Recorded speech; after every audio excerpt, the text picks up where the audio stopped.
TKA begitu ya, atau cerita-cerita yang lain, sehingga anak itu otomatis di-reject dari sistem PDSS. Jadi meskipun dia eligible secara rapor, karena semua yang eligible harus punya nilai TKA lengkap 5 tanpa ada cerita-cerita yang lain, maka mereka-mereka yang datangnya residu ini tapi tetap memaksakan ikut TKA, akhirnya tertolak masuk ke sistem SNDP.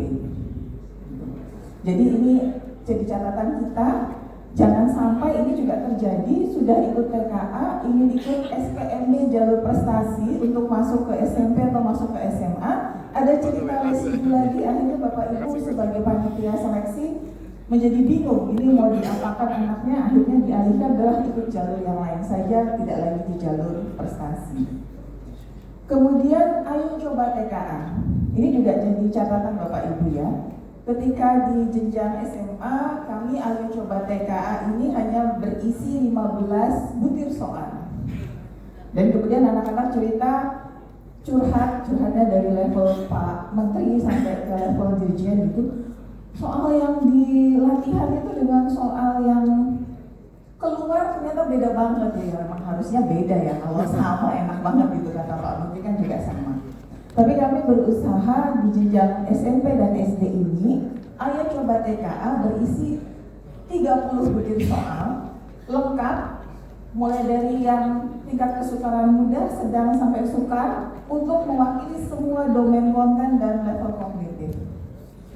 Jadi jangan sampai ada murid yang terkaget-kaget ketika melaksanakan TKA merasa bahwa ini tidak sesuai, ini tidak sama, tidak cukup waktunya dan lain-lain, karena sebenarnya kami menyediakan platformnya dan ini platform yang gratis, bisa diakses dari mana saja, kapan saja. Jadi silakan dikampanyekan juga mengenai ayo coba TKA ini supaya yang terjadi di kakak-kakak SMA, SMA tidak terjadi di adik-adiknya SMP maupun SD. Integritas pelaksanaan. Ini juga jadi isu Bapak Ibu ya. Meskipun banyak hasil kajian yang kami presentasikan ke Majelis Rektor Perguruan Tinggi Negeri Indonesia, tapi tetap saja ada beberapa pimpinan perguruan tinggi yang merasa bahwa mungkin hasilnya tidak sevalid itu. Gitu ya. Ini juga untuk menyambung pertanyaan tadi. Nah, tapi secara umum Bapak Ibu, seleksi masuk perguruan tinggi itu ada 3 jalur. Yang seleksi nasional berdasarkan prestasi, seleksi nasional berdasarkan tes, kemudian seleksi jalur mandiri. Seleksi nasional baik prestasi maupun berdasarkan tes, semua perguruan tinggi negeri yang tergabung dalam Majelis Rektor Perguruan Tinggi Negeri Indonesia bersepakat menggunakan satu sistem yang sama. Jadi tidak mungkin ada murid kita ikut seleksi nasional berdasarkan prestasi, tapi datanya tidak diinput ke PDSS. Tidak mungkin. Nah, sistem PDSS saat ini sudah host to host dengan Pusdatin. Otomatis setiap NISN siswa eligible yang diinputkan akan dicocokkan apakah nilai TKA-nya ada 5 lengkap atau tidak. Kalau tidak lengkap maka otomatis akan tertolak. Begitu ya. Jadi kalau ada wartawan iseng-iseng ngontak rektornya masing-masing, belum tentu pimpinan PTN itu paham betul bagaimana mekanisme teknisnya. Misalnya saya sebagai kepala pusat assessment, kalau ditanya sudah sangat detail gitu ya tentang bagaimana aplikasi screen reader ini bisa dipasangkan di Windows versi berapa, ya saya juga mungkin jawabannya akan sangat gampang Bapak Ibu ya. Jadi ada banyak urusan teknis yang sebenarnya dilakukan ketika dikonfirmasi ke salah satu pimpinan PTN bisa jadi jawabannya seperti tidak. Tetapi kondisi saat ini tidak ada peserta didik kita yang bisa masuk ke sistem PDSS kalau tidak ada nilai TKA-nya lengkap di 5 mata pelajaran. Jadi itu clear Bapak Ibu. Masalah bobot, masalah bagaimana formulanya, kami merumuskan suatu formula. Jadi nanti dari PDSS itu akan ada nilai raport murni, nilai TKA murni, dan nilai raport yang sudah di-adjust oleh TKA. Masalah setiap pimpinan PTN mau pakai nilai yang mana, apakah mau dikombinasi, apakah mau diboboti, kewenangannya ada di pimpinan PTN, karena di SNBP itu juga ada kewajiban setiap PTN menerima 20% dari kuota SNBP untuk jalur afirmasi. Afirmasi 3T, afirmasi perwakilan inklusi, dan lain-lain. Jadi pertimbangannya dikembalikan ke masing-masing pimpinan PTN. Tapi data itu di sana, rumusnya juga ada di sana. Kalau Bapak Ibu ingin berkonsultasi bagaimana cara memformulasikan nilai TKA dengan prestasi akademik, dengan nilai raport untuk kepentingan Bapak Ibu sistem penerimaan murid baru, kami siap berdiskusi dengan Bapak Ibu. Tapi kalau Bapak Ibu menanyakan bagaimana formula itu untuk masuk ke PTN, lebih baik Bapak Ibu bertanyanya ke Majelis Rektor Perguruan Tinggi Negeri Indonesia. Clear Bapak Ibu ya? Karena kita udah pisah kementerian nih sayangnya gitu.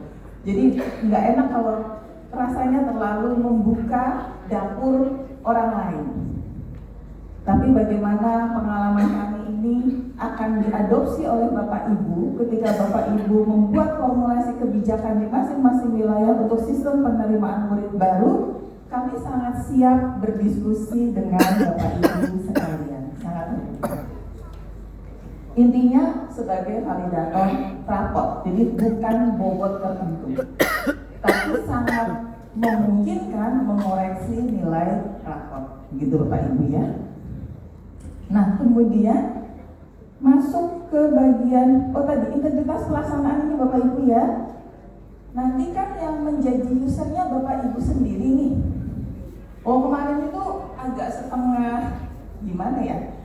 Kita melakukan, kita melaksanakan, yang jadi usernya perguruan tinggi.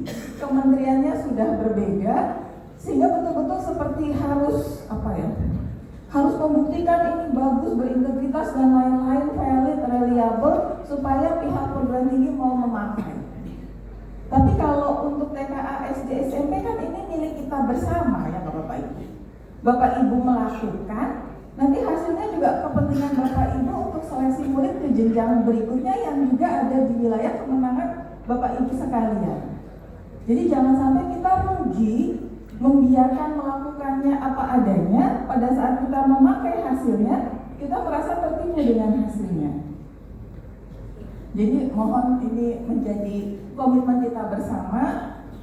Lupakan bahwa ingin disebut sebagai kabupaten dengan nilai tertinggi, begitu Bapak Ibu ya. Lupakan bahwa ingin rapor pendidikannya semuanya hijau, baik-baik semua. Yang lebih penting adalah kita tidak merasa membohongi diri kita sendiri. Itu lebih penting Bapak Ibu sekalian.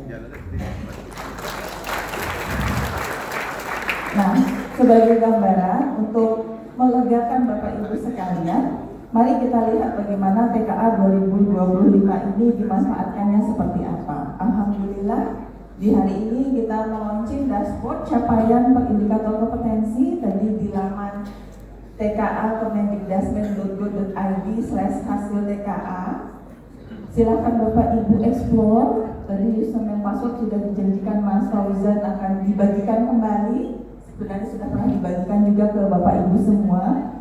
Ini sangat mudah untuk menjadi resep spesifik bagi guru-guru kita, baik di forum MGMP maupun forum-forum lain, untuk mendiskusikan berbagi praktek baik di indikator kompetensi ini. Kenapa sekolah kamu bisa tinggi, sekolah aku biasa aja, ngajarnya bagaimana, pakai alat belajar seperti apa.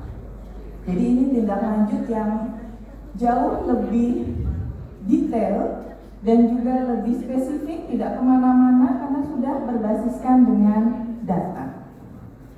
Dan TKA 2025 ketika pertama kali dicetuskan itu melalui pertemuan MRPTNI dengan Pak Menteri Desember 2024 Bapak Ibu.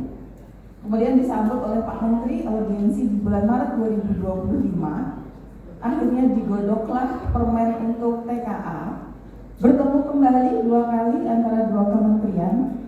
Saat itu hanya dengan MRPTNI. Jadi MRPTNI itu adalah 76 PTN akademik, 44 politeknik, dan 26 PTKIN untuk prodi-prodi yang izinnya dari Kemendikbudristek. Tapi sejalannya waktu, begitu dilihat pendaftar TKA 3,5 juta, akhirnya PTKIN untuk prodi yang izinnya dari Kemenak mengontak kami, dan saat ini host to host hasil TKA untuk seleksi masuk PTKIN yang prodinya izinnya bukan dari Kemendikbudristek. Jadi ini adalah bukti kepercayaan atas hasil kerja Bapak Ibu sekalian.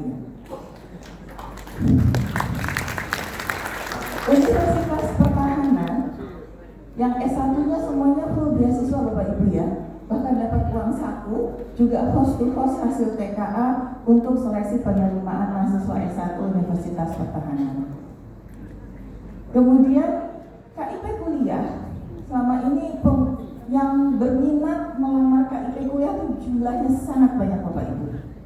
Tapi seperti cerita pada umumnya kuotanya sedikit. Jadi pihak KIP kuliah juga host to host hasil TKA apabila dengan desil sosial ekonomi yang sama, mereka sama-sama eligible tapi kuotanya terbatas, maka TKA menjadi faktor untuk menentukan siapa yang akan menerima KIP kuliah. Dan kami sudah audiensi dengan Polri. 2027 insya Allah Polri akan menggunakan hasil TKA sebagai syarat administrasi mendaftar ke Akpol, Tamtama, dan Bintara. Jadi ini semua tidak mungkin terjadi kalau bukan karena Bapak Ibu sekalian berusaha mendorong pelaksanaan TKA yang tinggi partisipasinya, tapi juga sekaligus berkualitas pelaksanaan dan hasilnya. Jadi terima kasih Bapak Ibu, moga-moga itu menjadi vitamin Bapak Ibu semua. Tapi ingat, semakin high stake, semakin banyak kepentingannya, pasti usaha untuk melanggar integritasnya juga semakin canggih Bapak Ibu ya. Jadi kita harus pintar-pintar menjaga itu semua.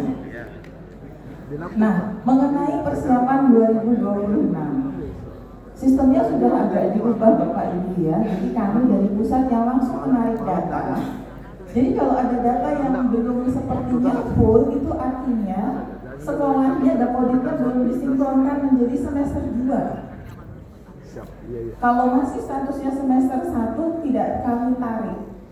Jadi kalau Bapak Ibu melihat tidak ada pergerakan data di Kabupaten Bapak Ibu tentang calon peserta TKA, artinya perlu lebih masif mendorong ayo disinkronkan menjadi semester 2. Termasuk membereskan semua residu. Pendataan infrastruktur Bapak Ibu ini cukup banyak halnya, tidak hanya internetnya, tapi juga komputer kliennya, listriknya, dan lain-lain. Dan untuk komputer klien, mengantisipasi dengan adanya integrasi TKA dengan AN, maka rumusnya adalah satu komputer bisa digunakan untuk 16 murid Bapak Ibu ya. Jadi kalau punya 80 murid semuanya ingin ikut TKA, cukup punya 5 komputer, sudah bisa mandiri, tidak perlu menumpang. Karena menumpang itu kadang-kadang mobilitas atau ngangkut muridnya juga jadi pekerjaan tersendiri. Kemudian kami ingatkan kembali, pendaftaran TKA sama dengan pendaftaran AN. Tolong dibantu, diinformasikan. Jangan sampai sekolah tenang-tenang aja tidak mendaftar TKA, masih berharap ada AN di bulan Agustus, Oktober, September, November nanti, itu sudah tidak akan ada Bapak Ibu ya. Jadi pendaftaran TKA ini sama dengan pendaftaran AN. Kalau tidak mendaftar TKA, maka tidak muncul rapor pendidikan 2027 untuk satuan pendidikan tersebut. Meminta mengawal gaji bersih dengan baik. karena baru kali ini pilihan tapi harus ketika kami diikuti. kisahkan jenjang Ya, SMP maupun pilihan tapi nggak ada yang SD-nya dipilih. karena sempitnya waktu. Bagus juga. Silakan Bapak Ibu mengelola, Ya, harus, Pak. tapi kami sangat mendorong melakukan gladi bersih karena pada ajang itulah tim Pak Handaru, ini tim Pak Yoyo betul-betul bisa memastikan seperti apa kapasitas infrastruktur pusat sehingga bisa dicarikan formula yang paling optimal untuk kelancaran di hari H. Dan pemilihan pengawas silang Bapak Ibu sudah disampaikan juga oleh Pak Menteri ya tentang pengawas silang. Kalau Bapak Ibu sudah mencatat pengawas-pengawas ini pernah ada isu pada saat TKA jenjang SMA MA, mohon tidak menutup mata.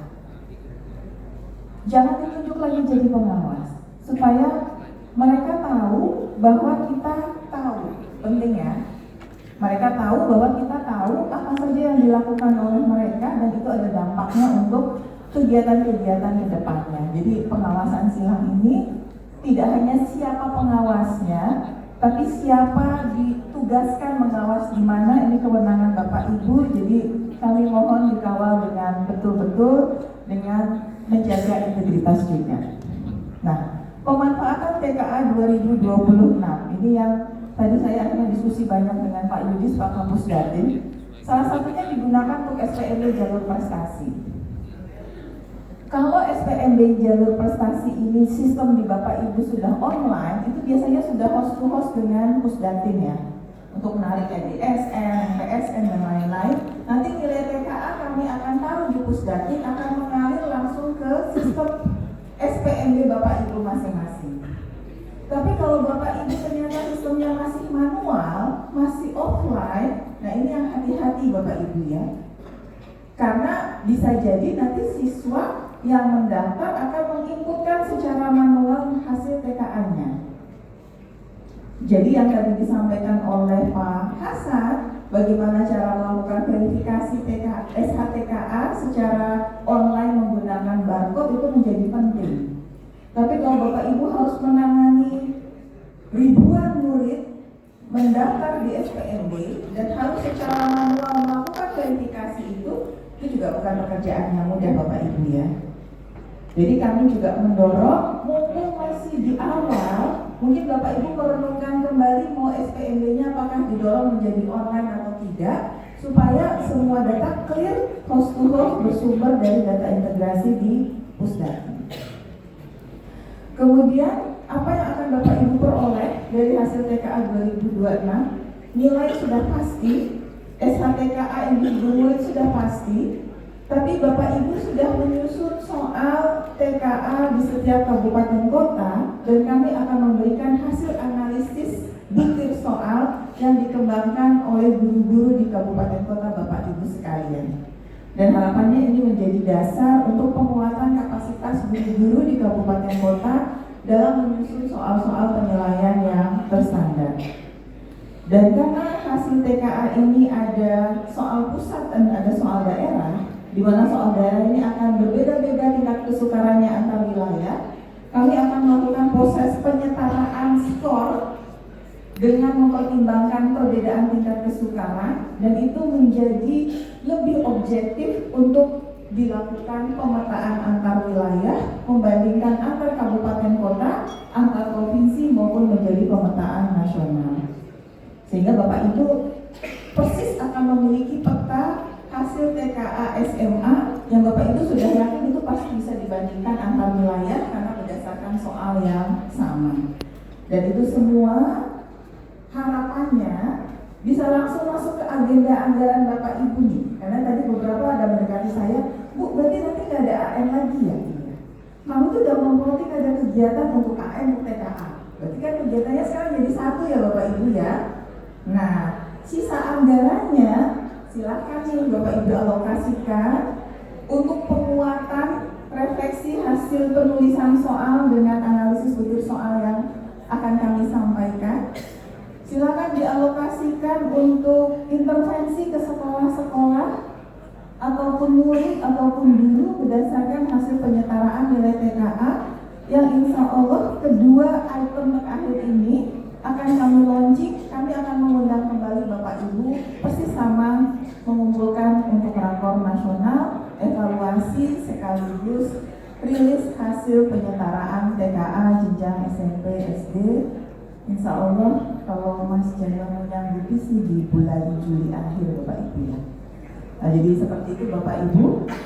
Nah, terakhir Bapak Ibu, tadi malam Pak Menteri kan sempat kagum gitu ya. Bapak Ibu di dinas bisa datang ke Jakarta bulan Januari, anggarannya ada ya, itu bisa langsung juga gitu ya.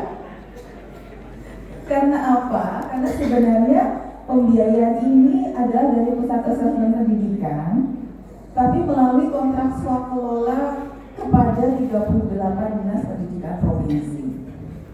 Dan untuk mekanisme swakelola ini sesuai dengan arahan dari BPK harus menggunakan rekening yang baru Bapak Ibu. Jadi rekening yang kegiatan 2025 ditutup 0, membuat rekening baru, dan insya Allah minggu ini sudah lengkap semua rekening baru 38 provinsi ya. Jadi kami baru akan proses SPR di pekan ini, moga-moga pekan depan baru SP2D Bapak Ibu ya. Jadi baru cering-cering gitu ya. Sehingga kalau nanti ditanya Pak Menteri, saya udah nggak takut lagi menjawabnya gitu ya. Jadi untuk kerelaan Bapak Ibu sekalian hadir di sini meskipun belum cering-cering SP2D, kami mengucapkan terima kasih. Ada sedikit perubahan di mana tidak ada lagi kontrak dengan Kanwil Kemenak, dan semua pembiayaan kabupaten kota juga melalui dinas pendidikan provinsi. Itu semua untuk lebih mempererat kolaborasi di masing-masing wilayah, karena pada akhirnya kalau kita bicara tentang TKA SD SMP pasti akan melibatkan, bisa jadi disosialisasi antara Kemenak dengan dinas gitu ya, antara Kanwil dengan antara MTS sama SMP, bisa juga tadi itu numpang ke SMA, numpang ke SMK, minta bantuan proktor SMA SMK. Jadi kita satu pintu saja supaya ada pengeratnya. Pengeratnya selain pengerat kerjasama, ya ada pengerat dari pengelolaan anggaran. Jadi terima kasih Bapak Ibu, moga-moga sesuai ekspektasi dan estimasi kami minggu depan SP2D.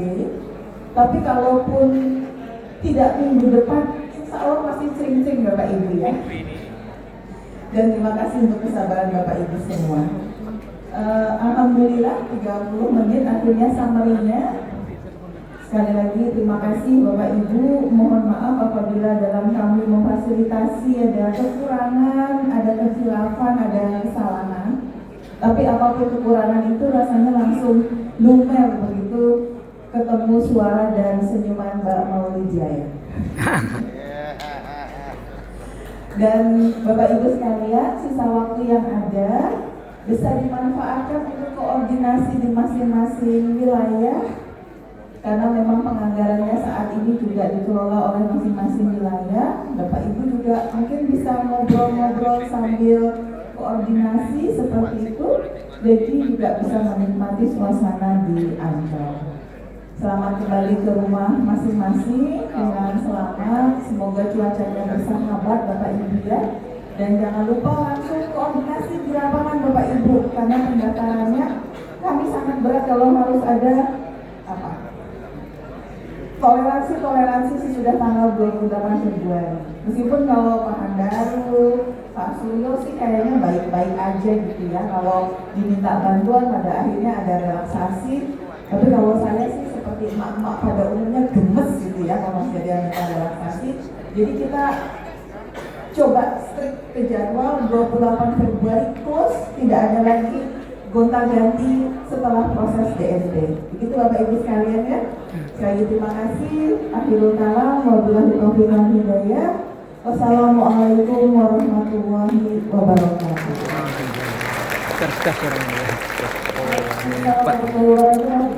Untuk dapat menutup kegiatan rapat koordinasi nasional secara